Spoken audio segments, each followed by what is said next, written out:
Miami is one of the wealthiest places in the world. And considering there's over 38,000 millionaires living in the city right now, getting rich around here might be a lot easier than it seems. So today we're out here in Miami asking a bunch of different millionaires exactly how they made their money and how people like you and I can make just as much money. Let's do it. So first question, starting off strong here, what industry do you have a career in? So I do insurance, Medicare insurance. Healthcare and asphalt paving. Banking, finance. Graphic design and brands. Development. I love real estate and I love making money. So a real estate developer. I'm a mechanical engineer in Brazil. I'm a tennis pro, a director of racket sports to be exact. Commercial, music industry, and now I am in non-profit. Human resources and employee relations. Restaurant industry. Asphalt paving.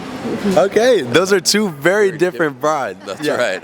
So I work for myself and I love that. You can't get rich without working for yourself, so that's the ticket. Oh yeah, absolutely, right? Right now I'm kind of in a quote-unquote in the entertainment, which I model and I act. Who do you model for? Right now I model for Wilhelmina and I'm signed in New York and Miami here. From Chanel to the U.S. military, working in Iraq, Afghanistan, so it expands from luxury to government. Oh wow.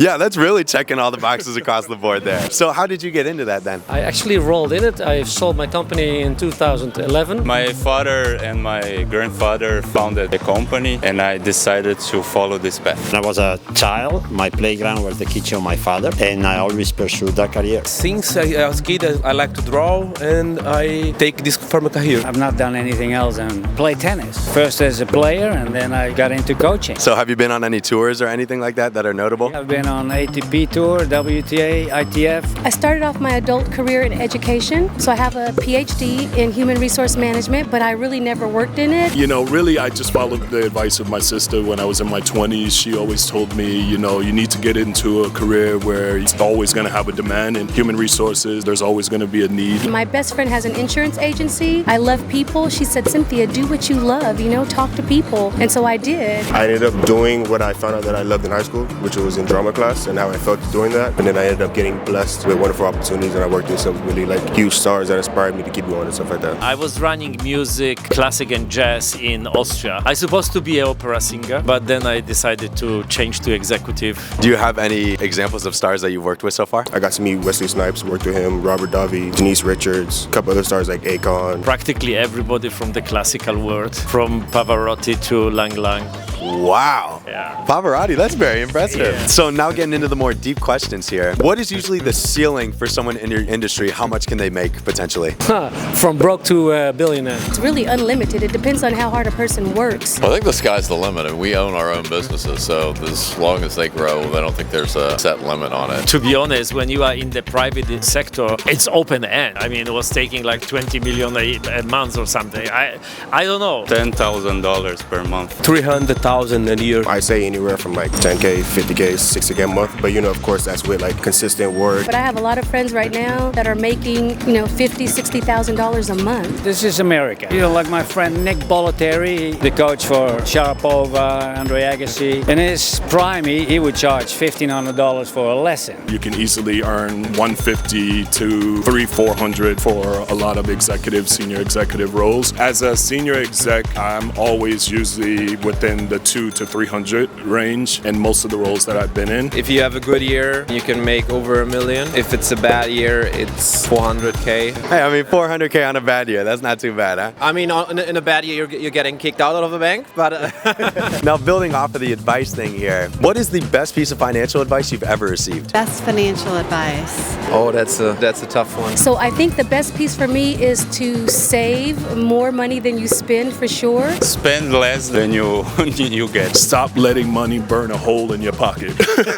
Only spend it if you can buy it 3 to 4 times, but also invest in yourself. I think invest in yourself. That is a good one, honey. I don't know. I'll take his. In my country, we don't really spend more than you make. So I guess that's a good tip for everyone. We have a way in Italian to say don't step longer than what your legs are. However, I learned here in this country that sometimes you have to grow fast. You know, I always hear that voice in the back of my head when I was younger, like to stop letting the money burn a hole in your pocket, to put it away for a rainy day. Manage that money, invest that money. Be prepared to take some risks and be smart and patient. Not just in my industry, in any industry, especially if you have a good idea, you have to grow fast or you die fast. Save your money so you can do your studies, and then if you have enough of it, you can spend it for luxurious goods. Spend like crazy, live like crazy, let la vida loca.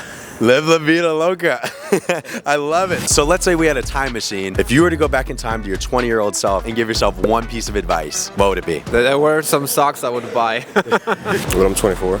So the only thing that I can think of is just like, don't stop, just keep going and don't be afraid to do what your heart says first. To not be afraid to really just follow what it is that you're interested in and not to listen to kind of all the extra fluff and what people are telling you. Jump at opportunities, and if you feel like you need to do something, just do it instead of overthinking it. Believe in yourself, and the rest will flow. Oh, that's so wholesome. I love that. To study, to learn. Never stop learning more things. Start saving earlier. Probably save more. I think that's good for everybody, though. Oh yeah, that's probably a safe one to have. Be wise for picking your wife. She picked me.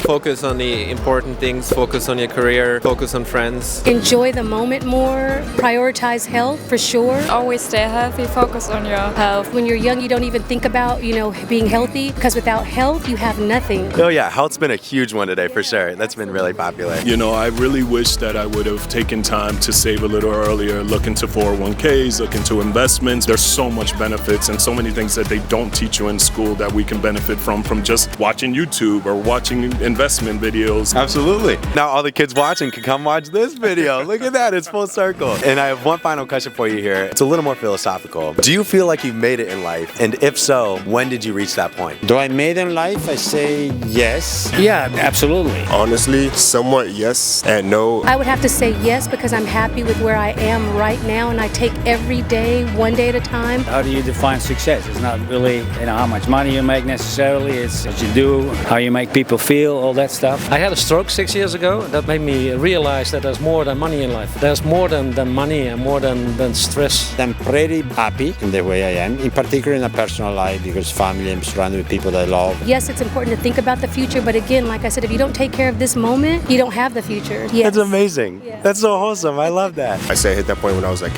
maybe 22, because I used to be like very like depressed and down, like even like thought about like taking my own life when I was like 16, 17. Definitely say I made it when I like realized I was like sitting in like LA in a nice house in like Beverly Hills, like talking to like people I've never thought I'd talk to, and like seeing my face in like stores like Adidas and stuff like that. Like that's when I was like, you know what, I can like definitely say I achieved more than my 12-year-old self would have thought. I would say no. Not yet. No, I am not there yet. No, you can never make it in life. Not there, still progressing. Maybe 10, 15 years when I retired, and I probably said okay. I mean, I am always trying to one up, as I said earlier, is just continue to grow. So I have not made it there yet. When I do, I will let you know. All right, I'll be ready when I get the call. I think when you reach that point and when you say to yourself, I did it, you have to die. Because I think even you are old, even you achieve almost everything, I think you have to look forward, because this is what makes life exciting. I came to America when I was 55. At this age, people are waiting for retirement, and I moved to another continent, to change everything in my life. And this is, I think, what keeps us young.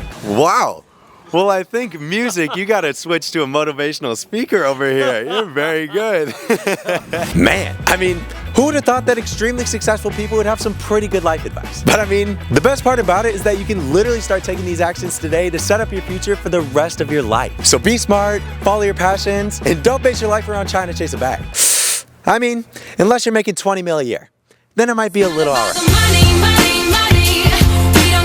Any parting words before we go here? Definitely caught me off guard with this interview, but